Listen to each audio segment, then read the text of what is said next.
થયેલો અન્યાય છે એના સામે એમને ન્યાય મળે એવી અમારી રજૂઆત છે અને જનરલ વાળો કેટેગરીમાં લે છે તો કેટેગરી વાળાને જનરલની સીટ આપી અને કેટેગરીની જગ્યા છે એ પૂરી ભરવામાં આવે એવી અમારી માંગણી છે।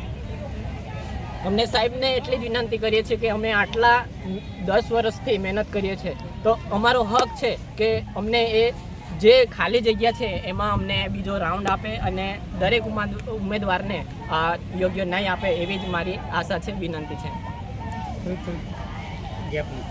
મારી સરકારને નમ્ર વિનંતી છે કે અમારે આ ભરતીમાં લાગી ગયા એમને કટઅપ જાહેર કરે અને જલ્દીથી બાકી રહેલા ઉમેદવારોનો ન્યાય મળે।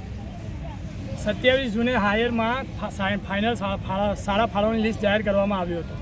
એ ફાળવણી જે લિસ્ટ છે એનું લિસ્ટ હજી સુધી વેબસાઇટ પર મૂકવામાં આવ્યું નથી। અમારી મુખ્ય માંગ એ છે કે ફાળવણી લિસ્ટ ઉમેદવારોનું જે છે એ લિસ્ટ મૂકવામાં આવે વેબસાઇટ ઉપર અને જે બાકી રહેલ ખાલી જગ્યાઓ છે એની પર ત્વરિત ધોરણે ભરતી કરવામાં આવે એ અમારી મુખ્ય માંગ છે।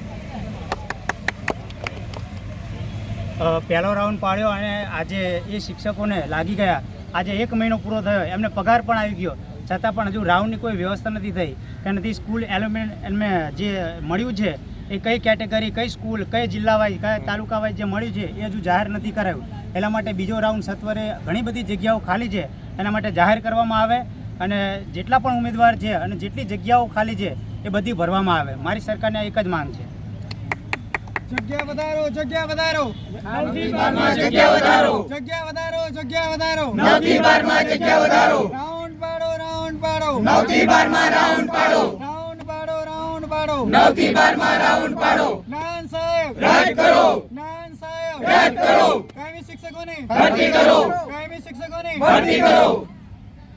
આપણે જાણીએ છીએ કે શિક્ષણ સહાયકની જે ભરતી પ્રક્રિયા ચાલી રહી છે એની અંદર આ સરકાર દ્વારા વહીવટી વિભાગ દ્વારા એવી રીતે ભરતી પ્રક્રિયા થઈ છે જેના કારણે અનેક જગ્યાઓ ખાલી રહી છે અને જેના કારણે જે અનેક ઉમેદવારોને સારા માર્ક્સ હોવા છતાં નોકરી પ્રાપ્ત થઈ નથી।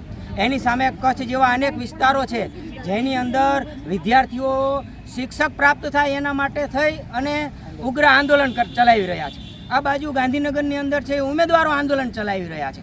તો બે બાજુ, એક બાજુ શિક્ષક પ્રાપ્ત કરવા માટે આંદોલન થાય છે, એક બાજુ શિક્ષક છે ઉમેદવારો છે એ શિક્ષકની નોકરી માટે આંદોલન કરે છે। તો બેયનો સમન્વય કરી અને સરકાર છે આ શિક્ષકની ભરતી છે એ પૂર્ણ કરે, વિદ્યાર્થીઓને શિક્ષક આપે અને ઉમેદવારોને છે એ શિક્ષકની નોકરી આપે એવી અમારી સરકારને નમ્ર વિનંતી છે।